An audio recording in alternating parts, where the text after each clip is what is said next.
පොඩ්ඩක් ඉන්න පොඩ්ඩක් ඉන්න. මෙන්න මේ ඉංග්‍රීසි ෆ්‍රේස් එක ඉගෙන ගන්න. මේ ගොඩාක් ඔයාලට වැදගත් වෙයි. අපි ඉංග්‍රීසි වලින් කොහොමද කිසියම් කෙනෙක්ගෙන් දෙයක් කරන්නද කියලා අහන්නේ. හරිද?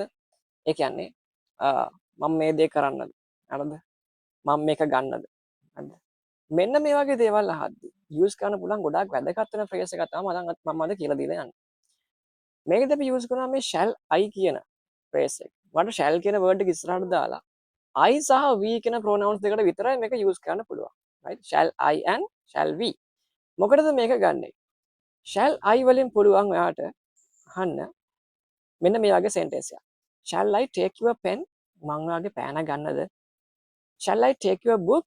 මම ඔයාගේ පොත ගන්නද? ඊට වගේ ඒ වගේ විතරක් නෙමෙයි. මං එළියට යන්නද? Shall I go out? මං එළියට යන්නද? හරිද? ආන්න ඒ වගේ. ඒ වගේම we කියන එකත් යූස් කරන්න පුළුවන්. Shall we dance? අපි නටමුද? Shall we sing? අපි සින්දු කියමුද? Shall we go out? අපි එළියට යමුද? මෙන්න මේ වගේ දේවල්. ඔයාට මේ I සහ we කියන pronouns දෙක use කරලා කියන්න පුළුවන්. මතක තියාගන්න ඕන මේ phrase එකේදී ඔයා use කරන verb එක එහෙම නැත්නම් මේකට පස්සේ දාන ක්‍රියාපදය කිසිම දෙයක් add කරන්න එපා.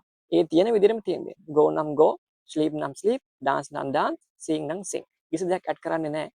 මෙන්න මේක ඉගෙන ගන්න. ඔයාලට දවස් ගොඩාක් වැදගත් වෙයි. මේ ඉංග්‍රීසි ඉගෙන ගන්න ආස අයටත් නැති අයට හැමෝටම මේ phrase එක ඉගෙන ගන්න. Follow for more.